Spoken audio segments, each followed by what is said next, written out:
is a weekend just to step back and unplug and disconnect from all the things that life is constantly handing us to participate in or to do, and just to step back and ask some questions about what matters most. An opportunity to step back and start to have conversations about who this God is and who Jesus is, as we talked about last night.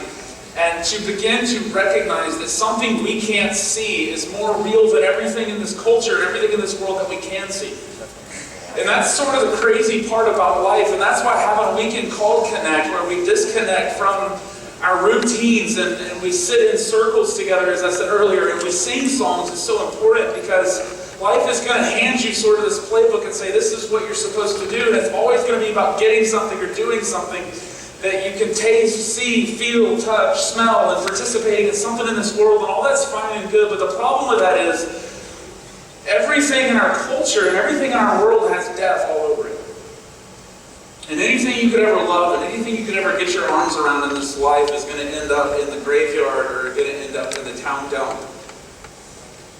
And there's only one thing that's really eternal or lasts, and that's our relationship with God. And that's the God of history, this God who's made us and longs to connect with us. And so it's so vital just to take moments, and not just out of our weekend, but out of our day, every day of our life, just to tilt and angle like those songs are calling us to do, is to lift our heads up and say, God, we believe in this crazy world that we live in, where we hear crazy stories all the time, that something we cannot see is more real than what we can see. And that's become a refrain for me in my own life. It's something that I write down in my journal pretty often, because I get caught in the lie I believe in my car or my family or something that matters to me that I purchase is the greatest thing in the world. And all those things are awesome and all those things are fantastic, but the problem is everything ends up in the graveyard of the town dump. And only one thing is eternal, and only one thing matters ultimately at the end. And to take a moment just to step back and angle our heads and our hearts up to God and say, God, we just want, as your sons and daughters, your loved children this weekend, to know you, because we believe you long to connect to us, and you've moved towards us, and we want to have a weekend together of just moving towards you. That's what this weekend is about. That's why we sing those songs. And for some of us, it's weird to come in and sing songs to God, and you're like, this is, what is this, a concert? What's going on? But just a time to step back, unplug, and just connect with God is so powerful. Several years ago, when my wife and I we just got married, we were living in Los Angeles, and I happened to be a big country music fan. Don't judge me for that, thank you. I heard one, kind of like, this is Texas, what's wrong with you? Okay, thank you. I was a big country music fan, and country music concerts didn't come through our area very often in Los Angeles. I think we were like the only two rednecks in the whole state, and it was just something that we just didn't really get a chance of. There wasn't even a country radio station. But we love country music, and it was my birthday, and my wife decided that she was going to get me tickets, because she was in the fan club, and when you're in the fan club with a singer, you get really good tickets. And so she was going to get tickets to this particular act that was coming to town, and I didn't know. It was a surprise, and I was, I knew this act was coming to town, and I was pretty fired up that they, were coming to town, and I might purchase tickets, but I wasn't really sure because it's expensive to go to a concert. And it was right around the time of my birthday, and she happened to purchase tickets to this particular act. And so I was really excited that this particular act was coming to town. Oh, I haven't even told you who the act was, have I? You probably haven't heard of him. I don't know if he's a big deal in Texas or not. His name's Keith Urban, and yeah, that's what I said. And Keith Urban was coming to town, and she was in the fan club, and so I was pretty excited. And she gets tickets, front row seats to Keith Urban. I mean, this was like awesome. I mean, this was a big deal. We were excited. And so we get to the show. We didn't even know where the tickets were. I mean, I saw on the ticket it was like row A. It was like, is that really like, was row A? Surely there's like row 1 through 1,000, and then it starts with the letters, and that's where we are. But it was row A, Keith Urban, and we get there, and the place is going nuts. I mean, there happens to be other country music fans in Southern California. We didn't know about them. I'd never seen them before, but they were there in the building. Everybody was polishing their cowboy boots and dusting off their hats, and they were there. And so the concert starts, and his opening act is Carrie Underwood. Carrie Underwood.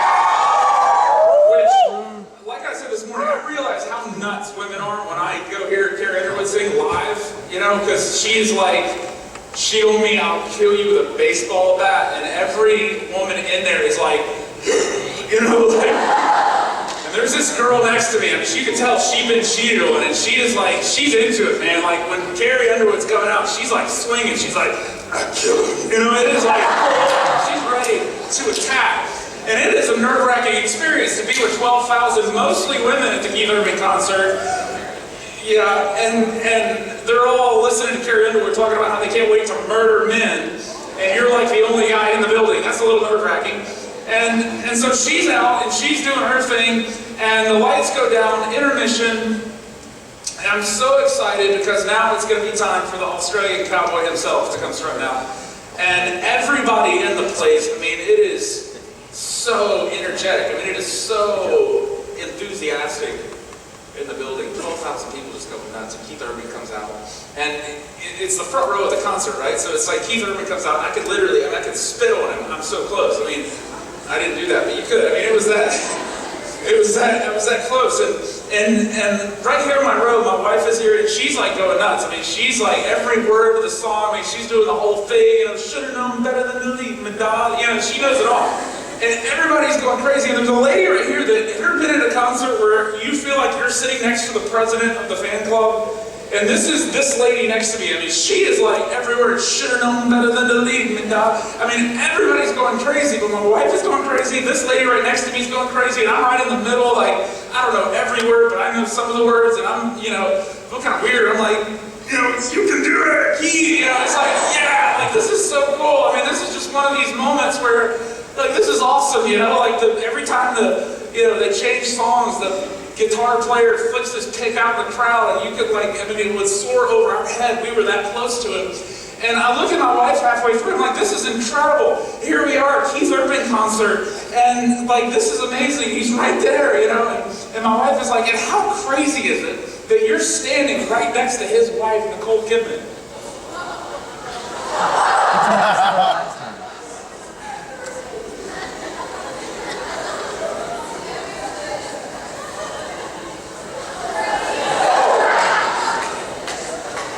Standing next to her for an hour. No idea. And there she is. Should have known better than me. I mean, and I did a double take. I mean, you ever have one of those moments where you see somebody, but you didn't really see them? I mean, you saw them, but you didn't really see them. I mean, it was one of those moments where I was like, oh my God. Like, and I'd seen her, but I hadn't really seen her. I mean, I'd seen her, but I hadn't seen her. I mean, like, laid eyes on her, right? But I hadn't really seen her.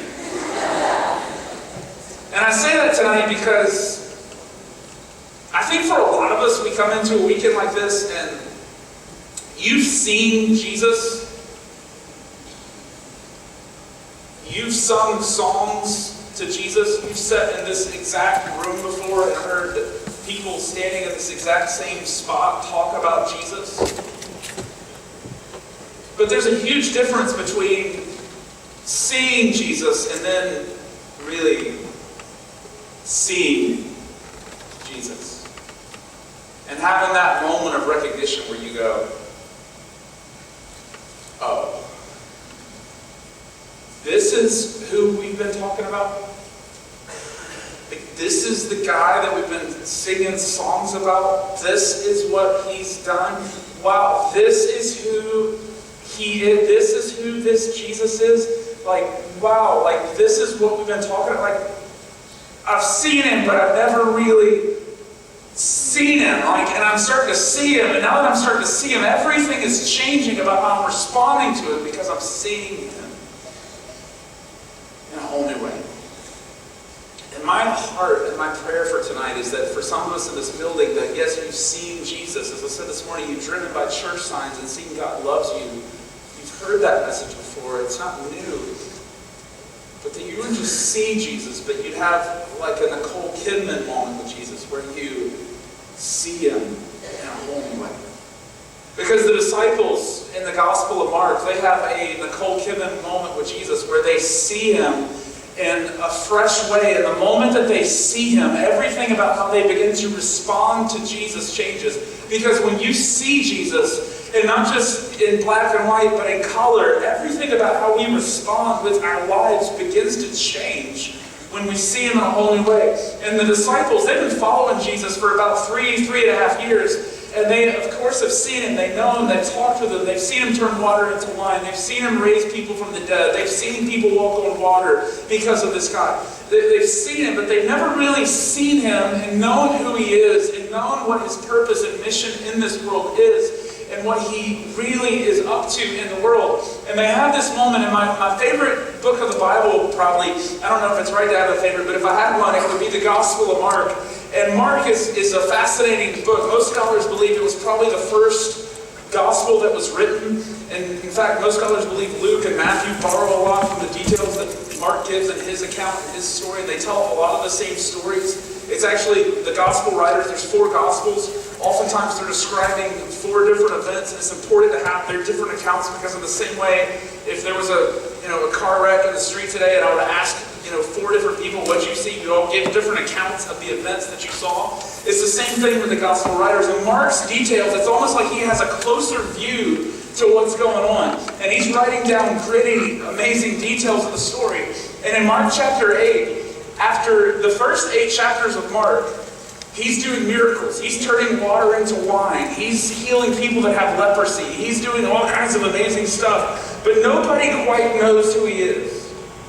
In fact, the scriptures teach that the disciples, they think he's like a prophet from the Old Testament who's come to announce some new movement of God in the world. His family, they think he's kind of crazy because they hear he's turning water into wine. And some people think he's like a magician. Everybody's a little bit fuzzy on this question of who is this Jesus.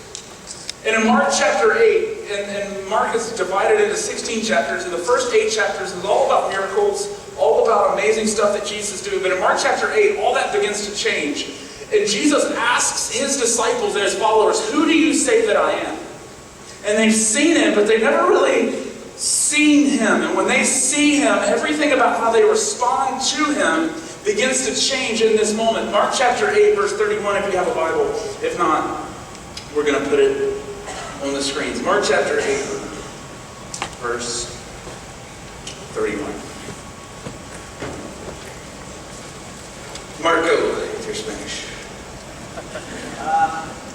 Polo, if you're French. Mark chapter 8, verse 31. It says this. And right before this, and there's this amazing moment right before this where Jesus is sitting in this field in this place called Caesarea Philippi, which was probably about 27 miles from where the disciples actually lived and where they hung out. And Jesus is going, he's taking these disciples, and these disciples, by the way, I know a lot of the time in church when we see pictures of disciples, or we see the Passion Play, or we see the events reenacted in movies, the disciples are always like these old guys with big white beards, and they look like Santa Claus, but that's probably not who the disciples actually were. Most scholars believe the disciples are probably 14, 15-year-old kids who had given up everything. They'd given up their jobs, they'd given up their families, their reputations to follow this guy named Jesus. So these are kids, and I don't know how this worked. I don't know if Jesus went to them one morning and said, hey, field trip, we're going to Caesarea Philippi. Caesarea Philippi was probably the darkest part of the world at this point. That would be like Brent calling you up saying, hey, we're going to Vegas, we're going to head out there right now. I mean, this was sort of some cheers on that one, but this is a place they worship this god named Pan, who was this god that was a false god that a lot of people believed had this mystic sort of power. And Jesus takes them right to the heart of where Pan is worshipped, 27 miles. It would have been a long day, so just kind of get that in your head. And Jesus, I don't know if he got permission slips signed from their parents, I don't know how that worked. Jesus probably would not have made a very good youth pastor, I don't know, but he takes them to this place called Caesarea Philippi with these 14, 15-year-old, 12 disciples, and he says, what's the deal? You've watched me do miracles, you've watched me turn water into wine. Who do you think that I am? And this guy named Peter, one of the disciples of Jesus, who's seen Christ walk on water and imitated Christ walking on water by doing it himself, says, I believe you're the Son of God, the one that was written about in the Old Testament who's going to come and save us of our sins. And this is the first time the disciples have this moment of going, whoa, we've seen it, but we're starting to see it. He's the Son of God. That's who we've been following. That's who this guy is. And they have this Nicole Kidman moment with Jesus Christ. And everything in this moment begins to change about what it means to be a disciple of Jesus. In Mark chapter 8, verse 31, it says, right after Peter said, you're the Christ, the next 8 chapters of Mark, after this little section, so this is sort of the pivotal point in the book of Mark, where everything changes. It says this in verse 31. It says, he then began to teach them that the Son of Man must suffer many things and be rejected by the elders, the chief priests, and the teachers of the law. So all the religious leaders were going to come down on him.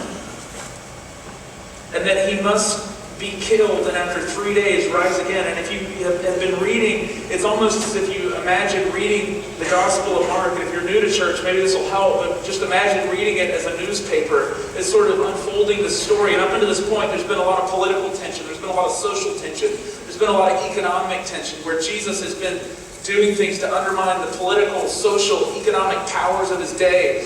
And so he says, those people that I've been kind of riling up, they're going to come down on me and they're going to kill me. And Peter, who'd given up his job, he'd given up his family, he'd given up everything to follow this guy, it says he takes Jesus aside and he rebukes him. It says he spoke plainly about this. And Peter is like, no, what are you talking about? In verse 33, but when Jesus turned and looks at his disciples, he rebukes Peter. In other words, he's going, you don't get it. You don't even know what I'm saying here. Like, you can't possibly understand the weight and the gravity of this moment and your recognition that I'm the Son of God and what that implies. He's like saying that this is bigger than you could possibly grasp. And he says, get behind me, Satan. You do not have in mind the things of God, but the things of men. Verse 34, and that was a statement about Peter wanting to protect his power, Peter wanting to protect his position in this movement of this guy named Jesus. He's saying, you don't have in mind what I have in mind. You have something, some other agenda. Verse 34, then he calls the crowd. This is Jesus. He calls a crowd to him. So there was a big group of people, not just the 12 disciples, but there's a big group of people that are walking alongside of him. And it says he calls this crowd and says, if anyone would come after me, he must deny himself and take up his cross and follow me. For whoever, Jesus says, wants to save his life will lose it. We talked about this last night, and I wanted to come back to it tonight. For whoever wants to lose it, for whoever wants to save his life will lose it, but whoever loses his life for me and for the gospel will actually save it. Jesus says, what good is it for a man to gain the whole world, yet forfeit his very soul? Verse 37, or what can a man give in exchange for his soul?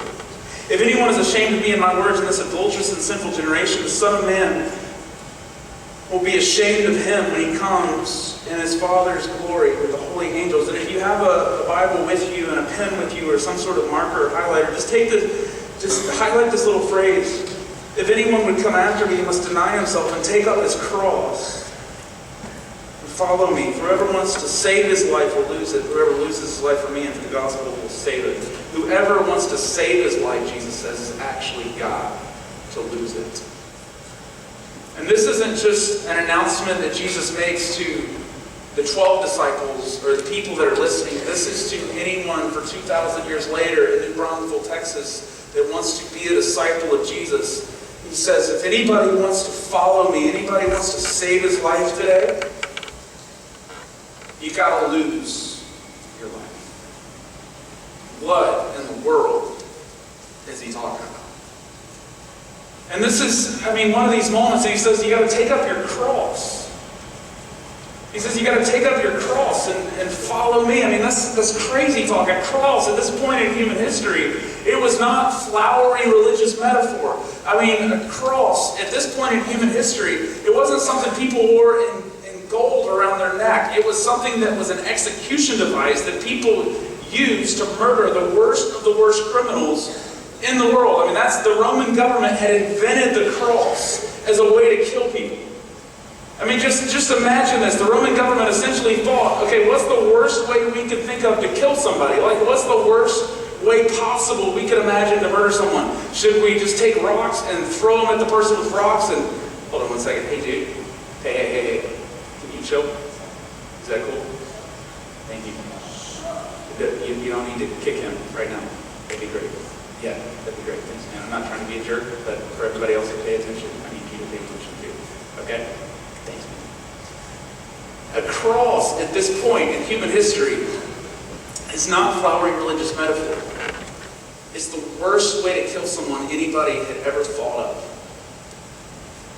And the Roman government had invented this. Imagine they had a contest that, okay, should we take a couple boards and just start beating somebody to death until they just sit there and bleed? Is that the plan? And they're like, well, no, like that's cruel, but that's not quite cruel enough. What else should we do? And they're like, well, I don't know, like should we strip somebody naked, hang them to 2 boards and let them just hang there until they die? And we'll nail them to those 2 boards? And somebody's like, you're pretty twisted. Like, that'll work. That's the worst way we can think of to murder somebody. And people have been dying on crosses a long time before Jesus was ever murdered. And it was a way to kill the worst of the worst criminals. And Jesus says, this movement, this revolution, this thing, this journey that I'm on, it's going to a cross. And if anybody wants to come after me and participate in this movement, this journey, what he calls his kingdom, you got to go through the cross too. You have to take up your cross and follow me. And that's not just an invitation to people listening. That is an invitation to you and me 2,000 years later. Take up your cross. If anybody would come after me and says you got to lose your life so you can actually save it and have it.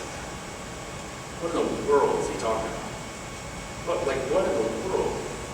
It's crazy. Take up your cross. You're like, I'm in 7th grade. What, like, you're nuts. Like, what is that about? And here's what it comes down to. To follow Jesus. Here's the deal. This is where this weekend starts to really hit and make us uncomfortable. To follow Jesus, it is going to cost you something in your life. For anyone to say, I want to follow Jesus, he said it's going to cost something on your behalf, whether as a 6th grader, whether as a junior in high school, whether as a 45-year-old who's here today. To be a disciple of Jesus, he says it is going to cost you something as an individual. It's going to cost something to be a disciple of Jesus. It might cost you this weekend if you decide to take up your cross and be a disciple of Jesus. It might cost you some friendships. For some of us, maybe you're here and you know you're in this relationship that you're like, man, my friends tell me I shouldn't be in this, but my heart is really with him or my heart is really with her. And maybe for you to be a disciple of Jesus, it's going to cost you a relationship. You're going to have to be alone for a while. Maybe you have this big dream, this big ambition about making a lot of money and living this lifestyle where everybody's really impressed with you. And you're starting to have God become the center of your life, and that's happening this weekend. And for you to be a disciple of Jesus, it's going to cost you your vision and your plan for your life. He's saying, well, what needs to die for you to follow Jesus? And it's not just lose your life so you can lose it. He's going, no. It's a beautiful trade that happens at the foot of the cross. There's a beautiful trade that begins to happen where he says, lose your life so you can actually begin to have it. Because all the things that you'd hold on to and all the things that you put your faith in and your trust in, he's saying they ultimately don't matter anyway, and they have death all over. And to begin to have your life, it is to place your faith and trust in something that you can't see, but is more real than everything that you can see in this culture, this world. And And when you begin to live with spiritual eyes, begin to see life with a bigger perspective than just the things that you can taste, see, feel, touch, smell, and you start to say, I believe Jesus Christ, I'm starting to believe that God is the most real thing, and I want my eyes, my heart, my head, my life to be aimed in His direction, and for my days on this earth to be about something more than myself, or to be about more than what I own. When that starts to happen, that's when this beautiful trade at the foot of the cross begins to happen, where you start to lose your life so you're actually free to have it. And that doesn't happen until we start to have this Nicole Kidman moment with Jesus and we start to say, I see Him. To follow Jesus is going to cost you something, but here's the deal. To not follow Jesus could cost you everything. He's calling on you. He calls on me 2,000 years later. He says, here's the deal. What's it going to cost you to be a disciple of Jesus? And it's not just losing something for the sake of losing. It's losing it so you're actually free to take hold of the life that Christ longs for you to have. It's what we said last night. Our culture is always handing us a script saying this is what life's about. It's about what you own. It's about what you look like. It's about how you talk. It's about where you become or what you become. It's about who you marry. It's about this. This is what life is. You can get all those things and realize you succeeded at something that doesn't really matter. And it's beginning to lay down that script. But the problem with our culture script is it places you at the center. And it's beginning to pick up a different script where Jesus Christ is the center. He's the lead character in the story. And your life becomes a bit player, a small player in a much bigger story that's about Christ and not about you. And it's making that trade. It's a beautiful trade. He says, if anyone would come after me, take up your cross and follow me. And here's the deal. The cross is not just where Jesus dies for your sins. The cross is where we come to die with Jesus. The cross isn't just the place where Jesus died for your sins. It certainly is that. But the cross, when you put your faith in the cross, when you say, Jesus, I want to know you, it's not just a place where you say, I'm forgiven for my sins. It is a place where we come with Jesus to die with Him and lay down our lives with Him. You go, okay, well, what is that about? What do you mean by that? Like, are we supposed to die? Like, are you going to pass out Kool-Aid tonight and kill us all? Like, what is that about? It's about dying to something that gets in your way and whatever obstacle it is to Jesus. We all have it.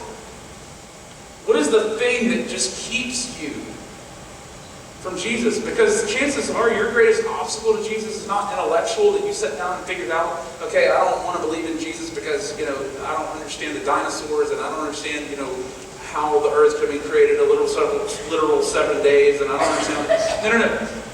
There's probably some obstacle there in your heart that you say, if I follow Jesus, I'd have to give up this. And it's dying to your need to hold on to that. You can think of it this way. We all have like a throne of our heart. We all have sort of this kingship of our heart. And if you're anything like me, you really want to be the one who sits on the throne of your heart. And you want to be the one that decides where you go, what you do, who you date, what you buy, what you watch, everything about your life. You want to be the one who sits on the throne making all the decisions about what your life on this earth is going to look like. And oftentimes, isn't it true, this is maybe a picture of a lot of us in the building tonight, as a disciple of Jesus, your life often looks like this. You go, well, like on Sunday nights, I let Jesus sit on the throne of my heart. Sunday mornings, Jesus sits on the throne of my heart. But Mondays at, like 1 o'clock in the afternoon when I have a Spanish test, I need to cheat. And so I'm just going to kind of get back on the throne of my heart. And then Monday night, that's when I'm going to get wings with my friends, and I kind of want to say or do whatever I want to do, and I'm going to sit on the throne of my heart Monday night. And then Tuesday, I don't know, Tuesday, who cares about Tuesday? God, you can have the throne of my heart on Tuesday. Wednesday, God, you like Wednesdays for some reason. That's kind of your day. You can sit on the throne of my heart on Wednesdays. But Thursdays, that's the night that me and Justin go hang out, and I kind of need to say what I want to do and, hang out the way that I want to, and I don't really want God involved. In fact, God, I'd appreciate it if you wouldn't even watch. Because I'm going to sit on the throne of my heart on Thursdays. And then Friday night, I'm sorry, I'm not even, I know Sunday's only 2 days away, and I'll probably feel really guilty, but Friday night's kind of my night. And I'm going to sit on the throne of my heart that night. And then Saturday morning, when I need to lie to Mom, God, I really need your help, so I'm just going to say, God, please get me out of this jam I got myself in. So God, Saturday morning, if you could intervene, that'd be great. And then Saturday night, I'm going to get back on the throne of my heart and do whatever it is that I want to do because it's Saturday. And then Sunday night, or Sunday morning, God, you can have that. I'll show up at church and I'll raise my hands, do whatever I need to do. You like Sundays, it's kind of your day, so that's fine.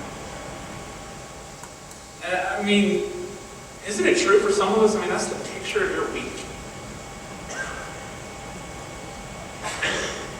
And God's just going, no. Who's going to be king? You or me?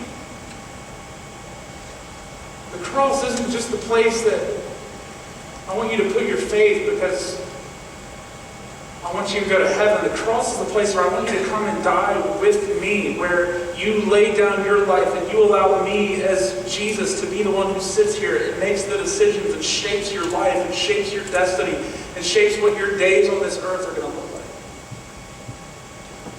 And Jesus, like we said last night, he doesn't come to this earth looking for people just to believe in him and pray a prayer. No, he comes for people who say, God, I want to know you and I want to follow you on this earth. And I want my days on this earth to be marked by you being on the throne of my heart. And I die to my need to be the king. And I invite you to be the one, not just I pray a prayer and invite it in my heart, but to be the one who sits on the throne of my heart. There's a big difference between just believing in Jesus and following. For some of us this weekend, it's going to come down to who is on the throne of your heart. Really? Who do you allow Jesus? I don't mean do you not mess up, and that's not the point, that you would never fail. But who is it that you're really saying, God, okay, you or me? I want you to be the one who sits here. And when you invite Jesus into your life, and here's the deal, and I just want to be as honest with you as I can, I came to Jesus when I was 18 years old. I really started following Jesus as an 18-year-old. When I came to Jesus, I had a lot of issues, man. And people told me, well, Jesus is the answer to the question, and he's the solution to all the problems. And that is true to a certain extent. But when you invite Jesus, not just in a prayer, not just I want to believe in you, not just I want to get out of hell, but when you invite Jesus to really sit on the throne of your heart, all of a sudden you begin to realize that Jesus doesn't come to fix your life. He actually comes, like we said last time, to beautifully wreck it. And all of a sudden, everything about your days on this earth are shaped and altered because you have invited Jesus to sit on the throne of your heart. And that's a scary prayer to pray. Who's going to sit here? I remember when I was 22 years old and I was trying to make some decisions like I talked about this morning. Okay, what am I going to do with my life? What is life going to look like? And I decided, okay, God, I want you to sit on the throne of my heart. I want you to be in control. But I didn't know what it was going to look like. I didn't know how it was going to happen. I just wrote down this little phrase and I stuck it in my Bible. And it's still there to this day, but it just says this: I don't know where I'm going. I just know the one that I'm following. That my days on this earth aren't supposed to be about me controlling my destiny and me controlling what happens and me being the one who sits here. It's about me getting off the throne of my heart and saying, God, I trust you and I follow you now. And you're the one who's sitting on the throne making decisions about where I go, what life is going to look like. And I don't know what it's going to look like. And I don't know where I'm going. I just trust and know the one that I'm following. What God longs for from you and from me is just people that are just surrendered, saying, God, I've died to my need to be in control. And I invite you to sit here, God, whatever it looks like while I'm here in this world. shapes my days on this earth. I don't know where I'm going, and I don't know what it's going to look like. I just know the one that I'm following with my life.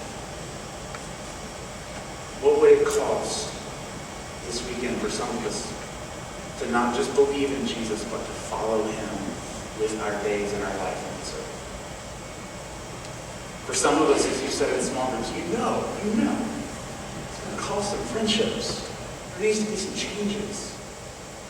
For some of us, there's a relationship that has pulled you and dragged you in a direction that you don't need to go. And your parents see it, and your best friends see it, and everybody sees it but you. And you've been tuning it out for a long time. And you know that to follow Jesus, it's going to cost you a relationship. For some of us, it's going to cost you your dreams and your plans of what you want your life on this earth to look like. But when you begin to have that moment with Jesus where you see him, and not just see him, but really begin to see him. It's not just this game. It's not just, okay, I prayed a prayer, all of a sudden it becomes, God, I follow you, I don't know where I'm going. I just want to know the one I'm following. I don't know what it's going to look like. Following Jesus costs something. But not following Jesus could cost you everything. So here's what I want to do tonight. For some of us in a second, for the very first time in your life, I want to give you an opportunity to stand up in just a minute and say, I want to accept Christ in my life as my Lord and Savior. I want to have a relationship with him.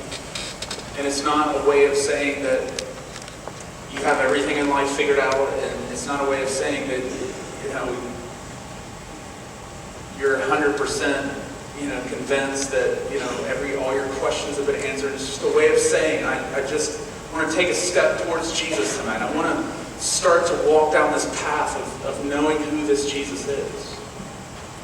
And for some of us in the building tonight, just for the very first time in your life, and I want to give you a chance in a second just to stand up and say, that's me. And I know that's awkward, I know that's weird, I know for some of us you're like, well, what are my friends going to think? And here's the thing, who cares what your friends are going to think? It's just an opportunity for you to say, God's doing something inside of me, and I can't even explain it, but I know this is an opportunity, and I'm going to take advantage of it just to say, I want a relationship with this Jesus. And not as if you've done this every year at camp or at some event like this in the past, but for the first time. If that's anybody tonight, you say, you know what? I want a relationship with Jesus. Is that anybody in the building tonight? Just stand up right where you are and say, that's me.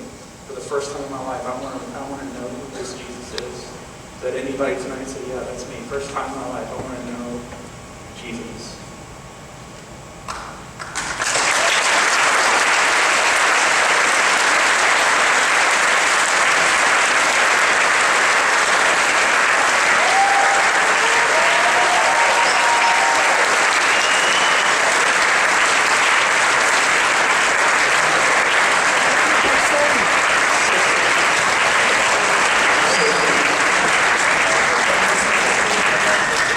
Is that anybody else tonight who say, that's me? I just stay standing if you don't mind. I just want you to have this moment. When my son was born, I was a mess. I was so excited. And I took the outfit that I was wearing that day home and I stuck it in a drawer and I just kind of keep it there because I just want to remember that moment forever. And this moment is a moment of your rebirth through Jesus. And I just want you to have this moment where you have people looking at you. I know that's kind of awkward, but I think it's a really powerful thing where you just have this moment where people are with you in this process. And for people to see, man, God's doing something in her life. God's doing something in his life. Is that anybody else tonight? I don't want to drag it out. I don't want to start playing spooky music. I just want to know, is that anybody tonight?